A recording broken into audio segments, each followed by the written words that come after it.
साथियों, ये सच कड़वा है लेकिन सच यही है।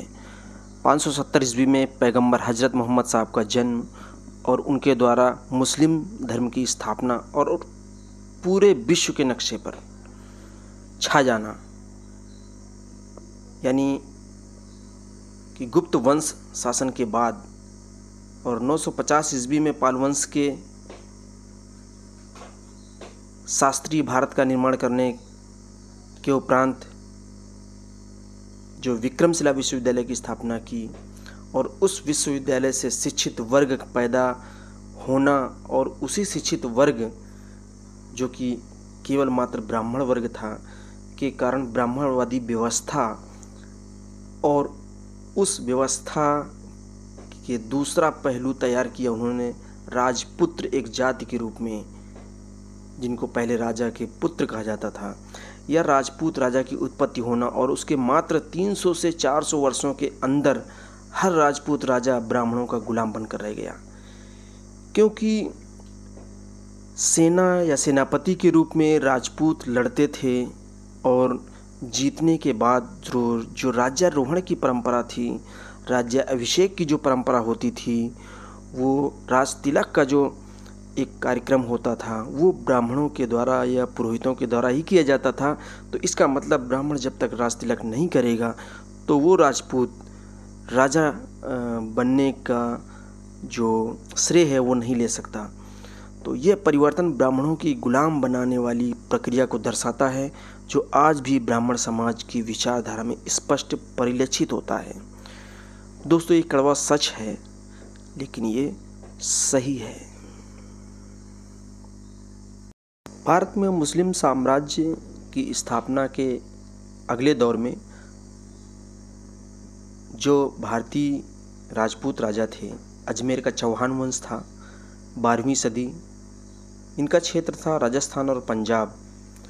इनकी दो राजधानियाँ थी, एक राजधानी थी पिथौरागढ़, जिसको शायद आधुनिकतम नाम दिल्ली है, और अजमेर। पृथ्वीराज चौहान तृतीय यानी कि पृथ्वीराज चौहान जो थर्ड था, वो 1192 ईस्वी में मोहम्मद गौरी ने उसे हराया।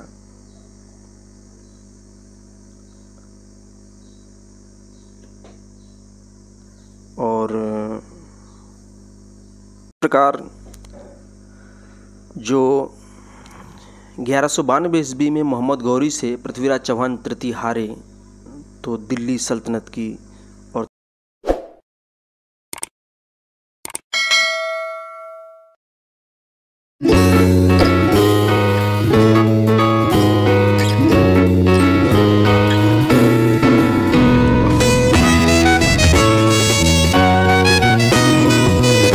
तुर्क सल्तनत की स्थापना हुई। मेवाड़ का राणा जो वंश था, ये भी राजपूत वंश था, मेवाड़ के राणाओं का वंश था। 1320 ईस्वी चित्तौड़ का राजा था। इस समय ये राणा रतन सिंह थे, जिनको अलाउद्दीन खिलजी के हाथों पराजय होनी पड़ी। और एक कड़वा सच है दोस्तों कि 570 ईस्वी में पैगंबर हज़रत मोहम्मद साहब का जैसे ही जन्म होता है और उनके द्वारा मुस्लिम धर्म की स्थापना होती है और पूरे विश्व के नक्शे पर इस्लाम छा जाता है। 950 ईस्वी में पाल वंश के समय शास्त्रीय भारत का निर्माण करने हेतु विक्रमशिला विश्वविद्यालय की स्थापना करना और उस विश्वविद्यालय से शिक्षित वर्ग का पैदा कर लेना और उसी शिक्षित वर्ग जो कि ब्राह्मण थे के कारण ब्राह्मणवादी व्यवस्था और राजपुत्र या राजपूत राजा की उत्पत्ति होना और उसके मात्र 300 से 400 वर्षों के अंदर हर राजपूत राजा ब्राह्मणों का गुलाम बनकर रह गया। तो ये भारत के संदर्भ में और विश्व के संदर्भ में परिवर्तन का दौर था। एक तरफ जहाँ पर मक्का में 570 ईस्वी में मोहम्मद साहब का जन्म होता है और इस्लाम का उदय होता है, दूसरी तरफ भारत की धरती में बुद्ध धम्म का अवसान होता है और ब्राह्मणवादी व्यवस्था स्थापित कर लेते हैं ये लोग। ब्राह्मणों ने एक विक्रमशिला विश्वविद्यालय की शिलान्यास किया और वहाँ पर अपनी क्लासिकल संस्कृत जो ओरिजिनल संस्कृत भाषा थी उसमें फिर इस समय इन्होंने वेद, पुराण, महाभारत ये सारे काल्पनिक ग्रंथों की रचना की और उन काल्पनिक ग्रंथों की रचनाओं से इन्होंने अपनी सत्ता कायम की और जितने भी बौद्ध विहार, बौद्ध मठ थे उन सब पर कब्जा कर लिया। और कब्जा कर लेने के बाद इन्होंने अपने तरीके से उनको बदलाव करके एक अपनी सोची समझी जो व्यवस्था थी, जो भगवान पर आधारित थी, भगवान को स्थापित किया और उसकी पूजा अर्चना करने लगे। लेकिन यहाँ का जो मूल निवासी था, क्योंकि सारे बौद्ध मठ और ये आज के जो मंदिर हैं बड़े बड़े, सारे ये जो है बुद्ध स्थली हैं, तो वहाँ पर वो लोग जाना नहीं छोड़ रहे थे। तो ये लोग वहाँ अंदर उनको नहीं जाने देते थे। ब्राह्मण वर्ग के लोग जो जिन्होंने कब्जा कर लिया था, बुद्धिज़्म की जो विरासत थी उन पर जो उन्होंने कब्जा किया था, तो कब्जा कर लेने के कारण ये लोग उन लोगों को अंदर प्रवेश करना वर्जित कर दिया था।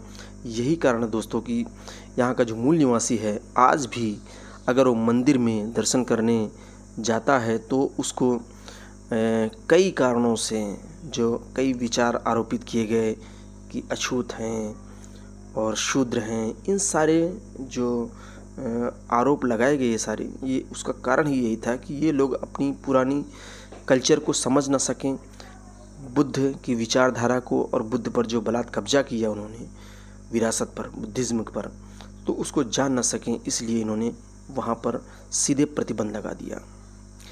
यह परिवर्तन ब्राह्मणों की गुलाम बनाने वाली प्रक्रिया को दर्शाता है जो आज भी ब्राह्मण समाज की विचारधारा में स्पष्ट परिलक्षित होता है।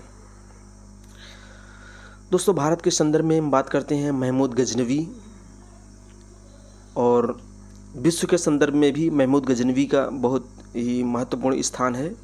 महमूद गजनवी 971 से 1030 ईस्वी के बीच रहा और मध्य अफ़गानिस्तान यानी कि सेंट्रल अफ़गानिस्तान में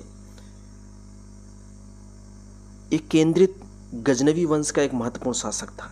यानी कि इसका जो राज्य क्षेत्र था, ये जो शासन क्षेत्र था इसका, ये मध्य अफ़गानिस्तान के आसपास के एरिया में शासन करता था। जो पूर्वी ईरानी भूमि में साम्राज्य विस्तार के लिए जाना जाता था। यानी इसका उद्देश्य ये था कि मैं पूर्वी जो ईरानी भूभाग है शाम, उसमें साम्राज्य विस्तार करेगा। वह तुर्क मूल का था, यानी तुर्क का था, मूल रूप से यह तुर्की था, और अपने समकालीन और बाद के जो सल्जक तुर्कों की तरह पूर्व में एक सुन्नी इस्लामी साम्राज्य बनाने में सफल हुआ। पहले तो ये सुन्नी इस्लामी साम्राज्य बनाने में सफल हुआ। उसके द्वारा जीते गए प्रदेशों में आज का पूर्वी ईरान, अफ़गानिस्तान जुड़ा है। मध्य एशिया सम्मिलित रूप से खुरासान ये भी है। पाकिस्तान और उत्तर पश्चिमी भारत शामिल था। गजनवी युद्धों में फातिमी सुल्तानों, जिनको सिया कहा जाता था, ठीक है दोस्तों, एक नई चीज़ मिलती है जिसकी चर्चा हम लोग कर रहे हैं कि जो गजनवी था वो अपने युद्धों में फातिमी सुल्तानों, जिनको आज सिया कहा जाता है, और काबुल के शाहियों, राजाओं और कश्मीर का नाम प्रमुखता से आता है। यानी जो इनके गजनवी के युद्ध में जो शामिल होते थे सैनिक, वो सिया, आज के जो सिया हैं उस समय फातिमी सुल्तान कहे जाते थे, और काबुल के शाहिया राजाओं और कश्मीर का नाम प्रमुखता से आता है। इन्होंने सहयोग किया। भारत में इस्लामी शासन लाने और आक्रमण के दौरान लूटपाट मचाने के कारण भारतीय हिंदू समाज में उसको एक लुटेरा, एक आक्रांता, एक क्रूर आक्रमणकारी के रूप में जाना जाता है। लेकिन सोमनाथ मंदिर के पुजारी और गजनवी की मिली भगत से इस मंदिर को लूटना इस कड़ी की एक महत्वपूर्ण घटना थी। दोस्तों यहाँ पर देखना होगा कि सोमनाथ, जो नाथ शब्द लास्ट में आता है, जैसे केदारनाथ, बद्रीनाथ और भी जितने भी नाथ हैं, गोरखनाथ, तो ये सब नाथ जो हैं ये बुद्धिस्ट परंपरा थी, बुद्ध विहार थे। और ये जो बुद्धिज्म था वो कई शाखाओं में बटा। पहले तो हीनयान और महायान शाखा में, इसके बाद तंत्रयान और वज्रयान में। तो जो नाथों की परंपरा थी तो ये तंत्रयान की थी। तो बुद्धिज्म प्लेसेस थे, बुद्धिज्म की जगह थी, इन पर कब्जा कर लिया ब्राह्मणों ने। अब मध्यकाल में जब गजनवी का आक्रमण हुआ तो गजनवी को ऐसे नहीं पता चला, उसको कोई सपना नहीं आया था कि सोमनाथ एक जगह है और वहाँ पर बहुत सारी संपत्ति इकट्ठा है। तब तक ब्राह्मणों का सोमनाथ पर कब्जा हो गया था और बुद्धिज्म की जो सारी चीज़ें थी वो लगभग समाप्त कर दी गई थी, उन पर कब्जा कर लिया था इन लोगों ने। तो मंदिर का जो पुजारी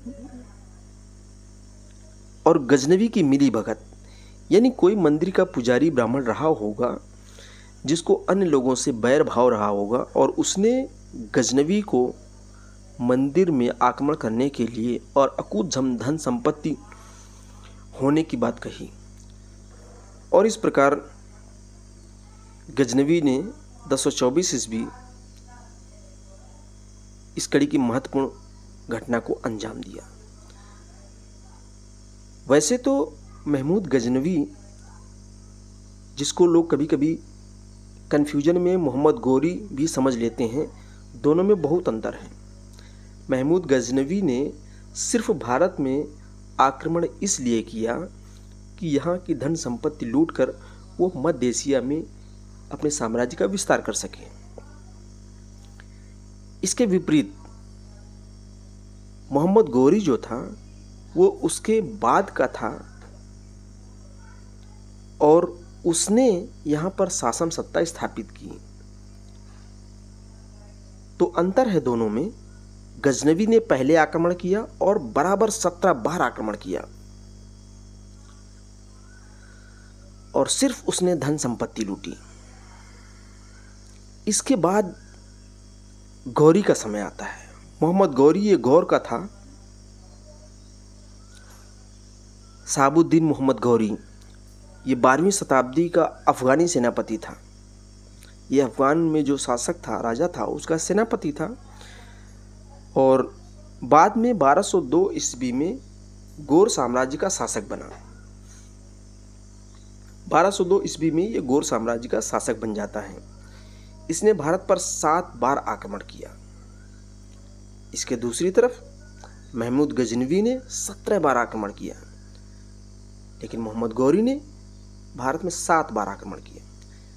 सेनापति के रूप में उसने अपने भाई गियासुद्दीन गौरी, जो उस समय सुल्तान था और उसी का ये सेनापति था, जो गियासुद्दीन गौरी था ये इसका भाई था और उसके लिए सेनापति का कार्य करता था।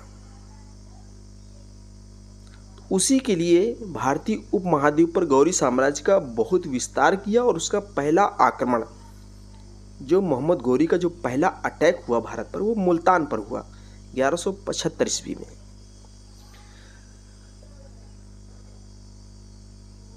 पाटन, जिसको आज के समय में गुजरात कहा जाता है, उस समय पाटन कहा जाता था और उसका जो शासक था भीम सेकंड यानी भीम द्वितीय, उस पर भी मोहम्मद गौरी ने 1178 ईस्वी में आक्रमण किया, किंतु मोहम्मद गौरी बुरी तरह पराजित हुआ।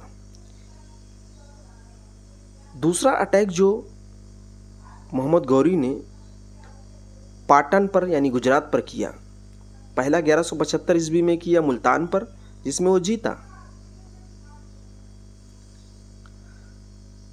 नहीं, शायद इसमें भी वो हारा। और पाटन पर आक्रमण किया। इसमें भी वो बुरी तरह हारा। फिर इसके बाद वो अपनी दिशा बदल देता है। मोहम्मद गौरी और पृथ्वीराज चौहान के बीच तराइन के मैदान में 2 युद्ध हुए।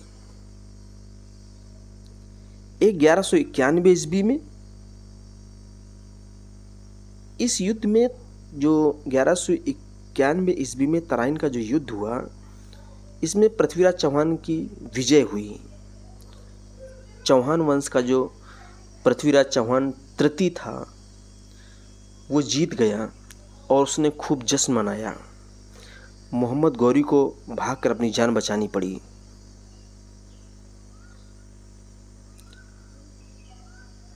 और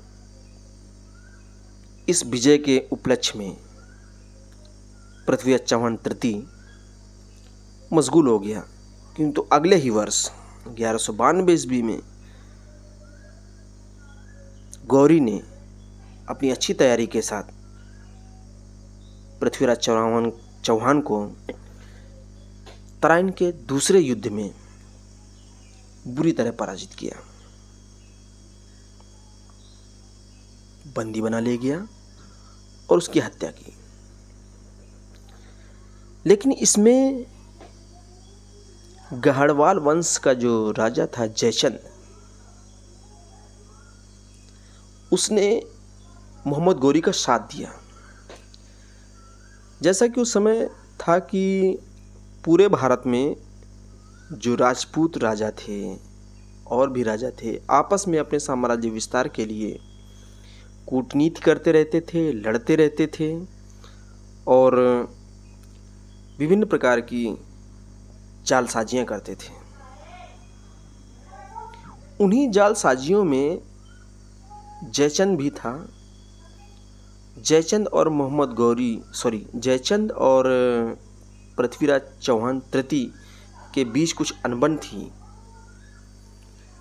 रहे होंगे कोई मैटर, और वो चाहता था कि इसको किसी तरह पराजित किया जाए। तो इस बदले की भावना से उसने मौका देखा और पता चला कि मोहम्मद गौरी इस काम को कर सकता है। उसने इनवाइट किया मोहम्मद गौरी को और सारे रहस्य या राज उसको दिए और मोहम्मद गौरी इस प्रकार वो जीत गया 1192 का तराइन का सेकेंड वार, जो दूसरा युद्ध होता है। और फिर इसके बाद मोहम्मद गौरी रुकता नहीं है। 1194 ईस्वी में चंदावर के युद्ध में जो जयचंद था उसको भी पराजित करता है। ये गढ़वाल वंश का शासक था और इसने इनवाइट जरूर किया था, लेकिन बाद में इसको भी पराजित किया, क्योंकि मोहम्मद गौरी का उद्देश्य था साम्राज्य विस्तार करना और साम्राज्य स्थापित करना। मोहम्मद गौरी ने भारत में जो साम्राज्य या जो भी राज्य, जो भी राजाओं को जीता, उन सभी का जो भार था, काम था, शासन सत्ता चलाने की जो जिम्मेदारी थी, अपने सेनापतियों को सौंप दिया। और सेनापति उसके कौन थे? इनमें एक विशेष परंपरा होती थी, ये गुलाम रखते थे। और गुलाम ऐसे नहीं होते थे जैसे भारत में शूद्र और अतिशूद्र पिछड़ी जातियों के साथ यहाँ पर जो अन्याय और अत्याचार करते थे ब्राह्मणी व्यवस्था के अंतर्गत, वैसे गुलाम नहीं होते थे इस्लाम में। वैसे गुलाम नहीं होते थे मोहम्मद गौरी और महमूद गजनवी के। ये वो गुलाम होते थे जो सेना में राजा के साथ या सुल्तान के साथ बराबर लड़ते थे और उनके द्वारा जीते गए राज्यों को उत्तराधिकारी के रूप में संभालते थे, और अगर काबिल होते देखा तो सुल्तान अपनी बेटियों की शादी भी इनसे करते थे। तो ये गुलाम जो होते थे, एक ऐसी योग्यता आधारित व्यवस्था थी उनकी। तो बाद में मोहम्मद गौरी के गुलाम जो था कुतुबुद्दीन ऐबक, इसने जो है भारत में गुलाम वंश यानी दिल्ली सल्तनत की नींव डाली और प्रथम मुस्लिम राजवंश का राजा बना, सुल्तान बना। लेकिन चूंकि ये था गुलाम, तो ये अपने आप को सुल्तान घोषित नहीं किया। तो साथियों देखते हैं कुतुबुद्दीन ऐबक। कुतुबुद्दीन ऐबक एक ऐसा नाम है जिसने 1206 ईस्वी से 1210 ईस्वी में मोहम्मद गौरी के द्वारा जीते गए भारतीय भूभाग को संभाला और मध्य एशिया की जो साम्राज्यवादी नीतियां थीं उससे भारत को बचा कर रखा और उन्हें यहाँ पर आने नहीं दिया। ये बहुत बड़ी बात थी उस समय की। कुतुब अल दीन ये इनका वास्तविक नाम था, लेकिन बाद में यह प्रचलन नाम कुतुबुद्दीन हो गया। तुर्किस्तान का निवासी था और उसके माता पिता तुर्क थे। वह गौरी का योग्य यानी मोहम्मद गौरी का योग्य गुलाम था, बहुत ही काबिल था। उसने गौरी के सहायक के रूप में कई क्षेत्रों पर अटैक किया, लड़ाई लड़ी, हिस्सा लिया तथा इन अभियानों में उसकी मुख्य भूमिका रही। इसी से खुश होकर मोहम्मद गौरी ने कुतुबुद्दीन को इन क्षेत्रों का सूबेदार नियुक्त कर दिया। जो भी भारत के क्षेत्रों को जीता तो इसकी योग्यता काबिलियत पर खुश होकर यहाँ के क्षेत्र पर उसने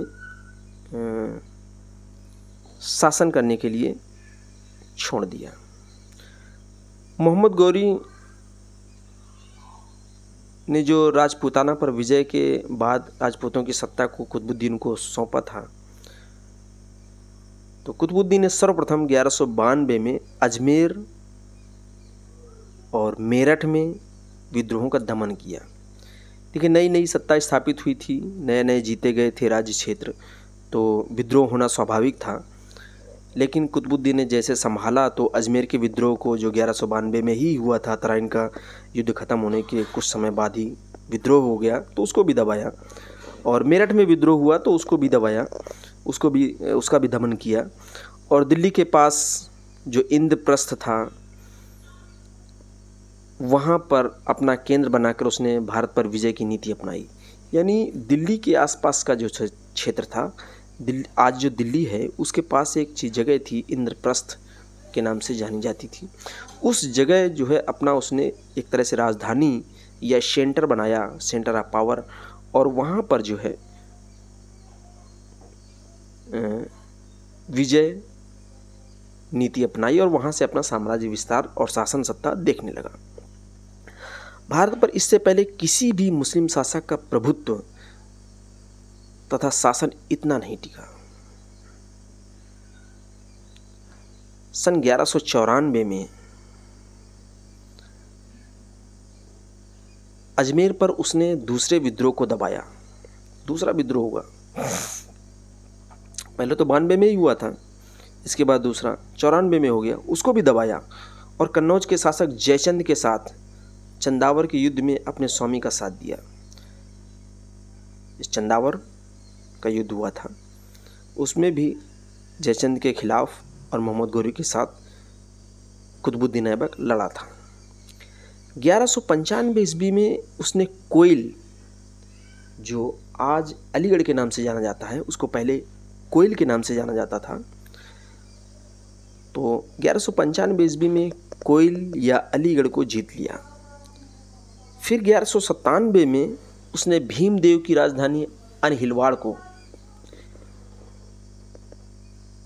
न केवल अटैक किया उसमें अनिलवाड़ में, बल्कि उसको लूटा और अकूत धन लेकर वापस लौटा। 1197 और 98 के बीच उसने कन्नौज, चंदावर तथा बदायूं पर कब्जा कर लिया, एक लंबे साम्राज्य को स्थापित किया। इसके बाद उसने सिरोही तथा मालवा के कुछ भागों पर अधिकार कर लिया, पर ये विजय चिरस्थायी नहीं रही। ये जो मालवा और सिरोही की जो जीतें थीं या विजित क्षेत्र थे, ये ज़्यादा लंबे समय तक उसके अधीन नहीं रहे। इसी साल उसने बनारस पर आक्रमण कर दिया।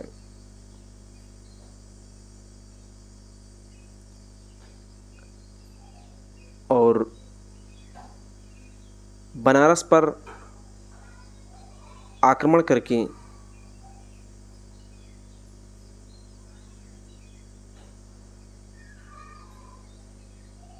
(1202 से 3 में उसने चंदेल राजा परमर्दिदेव को पराजित कर कालिंजर पर भी आक्रमण किया और कालिंजर को भी जीता। कालिंजर के से लगा हुआ महोबा, खजुराहो, इन सब पर अधिकार कर लिया और स्थिति मजबूत कर ली। इसी समय गौर के सहायक सेनापति बख्तियार खिलजी, गौर मतलब गौरी, उसका जो सहायक सेनापति था बख्तियार खिलजी, उसने जो है बंगाल और बिहार पर अधिकार कर लिया। देखिए, कुछ क्षेत्र कुतुबुद्दीन ऐबक को दिए गए थे और उसका एक सहायक सेनापति था बख्तियार खिलजी, वो उधर पूर्वी भारत में निकल गया और वहाँ पर उसने बंगाल बिहार को जीत लिया। और यही बख्तियार खिलजी है मोहम्मद गौरी का गुलाम, जिसने नालंदा विश्वविद्यालय को नष्ट किया था।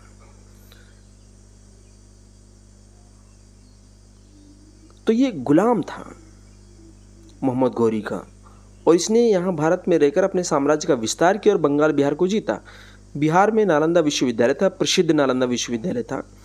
वहाँ के जो राजा होंगे, ब्राह्मणी व्यवस्था की जो देखरेख करने वाले होंगे, राजपूत थे, जो भी शासन देख रहे थे, उन्होंने ज़रूर इसको उकसाया होगा और कुछ न कुछ बताया होगा, जिसकी वजह से वहाँ पर उसको जो नालंदा बिहार था बहुत ही शिक्षा का केंद्र था, प्रसिद्ध शिक्षा का केंद्र था उस समय, और कई वर्षों तक रहा। वहाँ से बहुत विदेशी पढ़ के गए, तो उसको बख्तियार खिलजी ने नष्ट किया। जब बंगाल बिहार में ये पहुँच गया तो वहाँ इसने नालंदा को भी ख़त्म किया। यही बख्तियार खिलजी है। इसी समय गोर के हाँ, ये हो गया। और अपनी मृत्यु के पूर्व, यानी जब मोहम्मद गौरी की मृत्यु होने वाली थी, तो उसके पहले ही मोहम्मद गौरी ने अपने वारिस के बारे में कुछ ऐलान किया था। गौरी ने ऐबक को मलिक की उपाधि दिया था। मालिक एक अलग चीज़ होती है, लेकिन मलिक की उपाधि दिया था, पर उसे सभी सरदारों का प्रमुख बनाने का निर्णय नहीं लिया था। मलिक की उपाधि जरूर दी थी कुतुबुद्दीन ऐबक को, लेकिन सभी सरदारों का प्रमुख नहीं बनाया। उसके जो जीते हुए साम्राज्य को विभिन्न सरदार देख रहे थे, उनमें से उसको प्रमुख नहीं बनाया। ऐबक, जो कुतुबुद्दीन ऐबक था, उसका गद्दी पर दावा कमज़ोर था, यानी जो मोहम्मद गौरी के ख़त्म हो जाने के बाद जो पद रिक्त होता, उसका उत्तराधिकारी बनने का जो दावा था वो कमज़ोर था। पर उसने विषम परिस्थितियों में कुशलतापूर्वक काम किया और अंततः दिल्ली की सत्ता का स्वामी बना। तो वहाँ पर ध्यान नहीं दिया उसने ये सोचा कि चलो हम दिल्ली की सत्ता पर ध्यान देते हैं, भारत के भूभाग पर उसने ध्यान दिया। और मोहम्मद गौरी की मृत्यु के बाद 24 जून 1206, ये वो दिन था जब मोहम्मद गौरी की मृत्यु होती है। 24 जून 1206 ईस्वी को, और कुतुबुद्दीन का राज्यारोहण हुआ। यानी गौरी की मृत्यु हुई और उसके बाद 24 जून 1206 ईस्वी को कुतुबुद्दीन का राज्यारोहण हुआ, परंतु उसने सुल्तान की उपाधि धारण नहीं की। कुतुबुद्दीन की मृत्यु 1210 में घोड़े से पोलो खेलते समय गिरकर एक दुर्घटना में हो गई। तो इस प्रकार जो मोहम्मद गौरी ने भारत में तुर्क सल्तनत की नींव डाली, उसको कुतुबुद्दीन ऐबक ने मध्य एशिया की राजनीति से बचाकर और सुरक्षित रखा, और यहाँ पर उसने एक ममलूक वंश की नींव डाली, और ये गुलाम वंश की स्थापना होती है।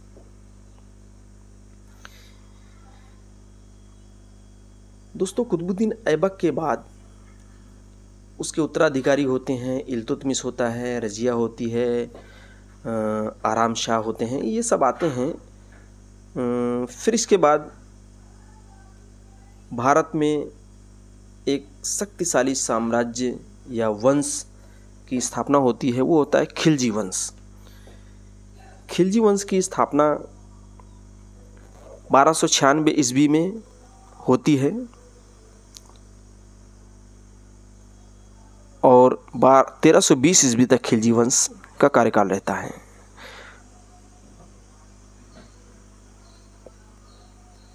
तो साथियों, इसके बारे में, खिलजी वंश के बारे में अगली वीडियो में